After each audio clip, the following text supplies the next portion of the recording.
ঢাকার অধিবাসীদের প্রতি চরম অবমাননা করে এই বক্তব্যের জন্য তাকে ক্ষমা চাওয়ার দাবি জানাচ্ছি। মামলা নম্বর 15/2020 রায় প্রকাশ করা হয়।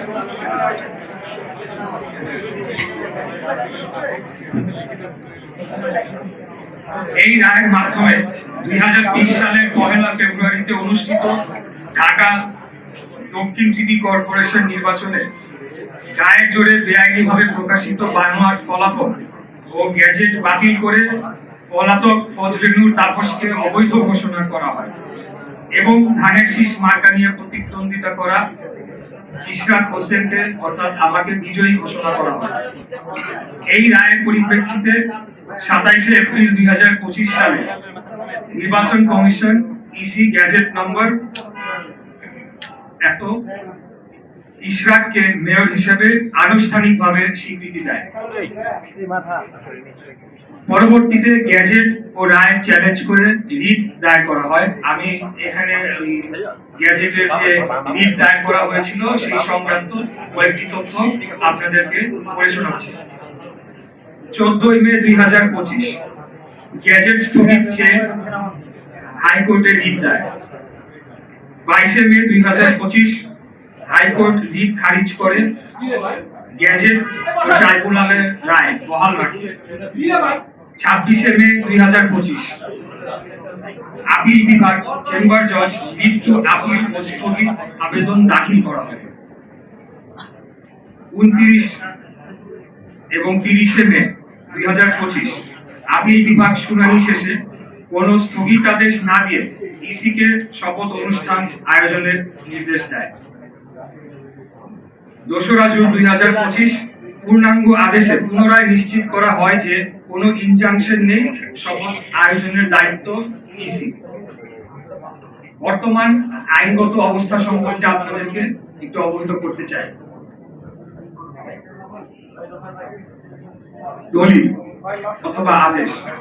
ট্রাইব্যুনাল রায় 27 মার্চ 2025 ইশরাক হোসেন বৈধ মেয়র। ইসি গ্যাজেট 27 এপ্রিল 2025 ট্রাইব্যুনাল রায় বাস্তবায়ন এখনো কার্যকর। হাইকোর্ট আদেশ 22 মে 2025 গ্যাজেট চ্যালেঞ্জ খারিজ, গ্যাজেট বহাল। আপিল বিভাগ আদেশ 2 জুন 2025 কোনো স্থগিতাদেশ নেই, শপথ আয়োজনের নির্দেশ বহাল। এই অবস্থায় সরকার এটিকে কোনো সমাধান না করার মধ্য দিয়ে একাধিক আইন ও সংবিধান লঙ্ঘন করেছে। এই পাঠটুকু আমি আর পড়লাম না, এটি আপনারা পরে পরবর্তীতে আপনারা দেখে নিতে পারেন। তবে এখানে সিটি কর্পোরেশন আইন 2009, সংবিধানের অনুচ্ছেদ 27, সংবিধানের অনুচ্ছেদ 31, সংবিধানের অনুচ্ছেদ 59-1, আদালত অবমাননা নীতি এবং দণ্ডবিধি ধারা 166 বা 167 এই ধারাগুলো ভঙ্গ করা হয়। সারসংক্ষেপ, গ্যাজেট বৈধ ও কার্যকর। এটি বাতিল, রহিত বা আদালত কর্তৃক রহিত করা হয়নি। এখন একটা প্রশ্ন মাঝে মধ্যেই আসে বা অনেকেই করে বা অনেক জায়গায় আলাপ আলোচনা হয়। তাপস 2 জুন 2020 প্রথম বোর্ড সভা করায় 5 বছরের মেয়াদ 1 জুন 2025 শেষ।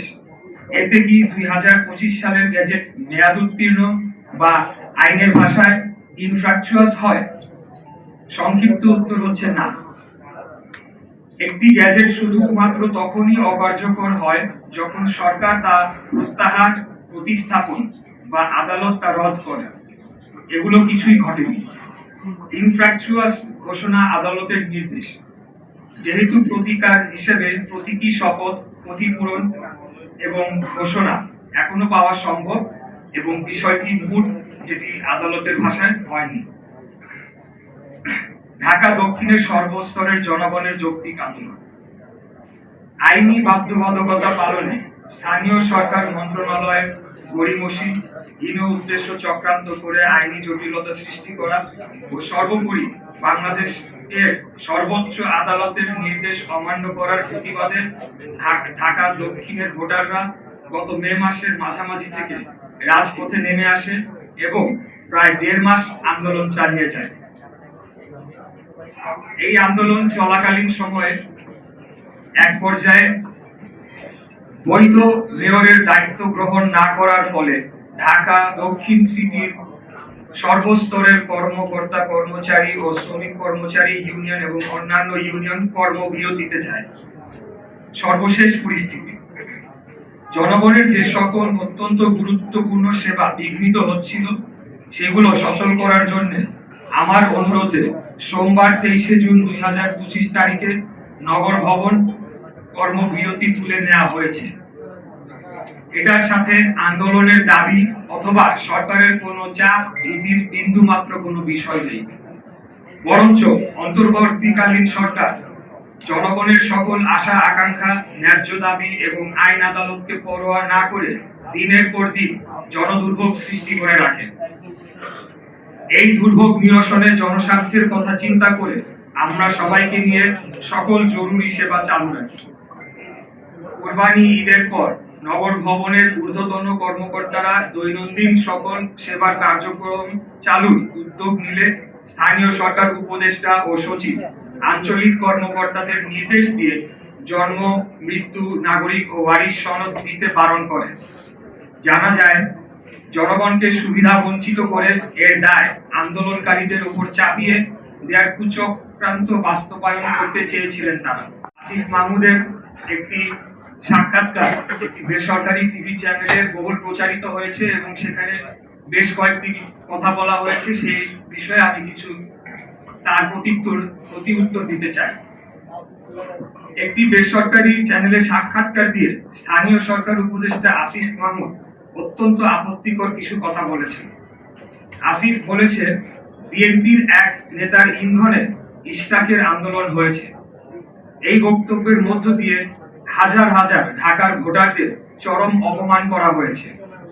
ঝড়, বৃষ্টি, তীব্র রোদ উপেক্ষা করে দিনের পর দিন শারীরিক ও মানসিক পরিশ্রম করে আন্দোলন করা ঢাকার এই জনগোষ্ঠীকে এই একটি বাক্য উচ্চারণের মধ্য দিয়ে নাগরিক থেকে পশুর মর্যাদায় নিয়ে যাওয়া হয়েছে। এটার জন্য তাকে অবশ্যই নাগরিকদের কাছে ক্ষমা চাইতে হবে। দ্বিতীয়, আসিফ আরেকটা কথা বলেছে, ইশরাককে মিসগাইড করা হয়েছে। এই বক্তব্যের মধ্য দিয়ে তিনি ঔদ্ধত্যপূর্ণ আচরণ করেছেন। তিনি অন্যদের চেয়ে নিজেকে শ্রেষ্ঠ এবং আমাকে ব্যক্তিগতভাবে চরমভাবে হেয় করেছেন। আমাদের ঢাকা নগরবাসীর স্বতঃস্ফূর্ত এই আন্দোলনকে এইভাবে অপমান করার বিরুদ্ধে তীব্র নিন্দা ও প্রতিবাদ জানাচ্ছি। ঢাকার অধিবাসীদের প্রতি চরম অবমাননা করে এই বক্তব্যের জন্য তাকে ক্ষমা চাওয়ার দাবি জানাচ্ছি। আসিফ আরো বলেন, আমাকে তার নির্বাচনী এলাকা কুমিল্লার একটি উপজেলার জনৈক বিএনপি নেতা, আমি নাম উল্লেখ করছি না, প্ররোচনা দিয়েছেন। এই আন্দোলনে অর্থ ও লজিস্টিক্স দিয়েছেন এবং তার কাছে নাকি প্রমাণ রয়েছে।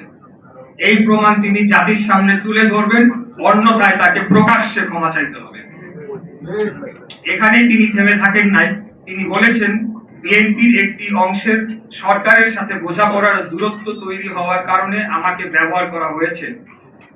তিনি বিএনপির মতো ঐতিহ্যবাহী পুরনো বৃহৎ রাজনৈতিক দলকে হেয় করেছেন এবং একটি অসত্য অভিযোগ তুলেছেন। তিনি নিজেকে বিশাল কোনো মহামানব হিসেবে উপস্থাপন করেছেন। উনি হয়তো ভুলে গেছেন ওনার জন্মের আগে বিএনপির জন্ম হয়েছে। আসিফ এটাও বলেছে, আমার পক্ষ থেকে যারা নেগোশিয়েট করতে এসেছেন তারা সোললি আমার পক্ষে নেগোশিয়েট করেন নাই। আমার অর্থাৎ আমি, আমার বিষয়টি সম্পূর্ণ আইনি, এখানে নেগোশিয়েট করার কোনো সুযোগ নেই। আদালত স্পষ্ট করে রায়ের মাধ্যমে কি করতে হবে তা বলে দিয়েছে।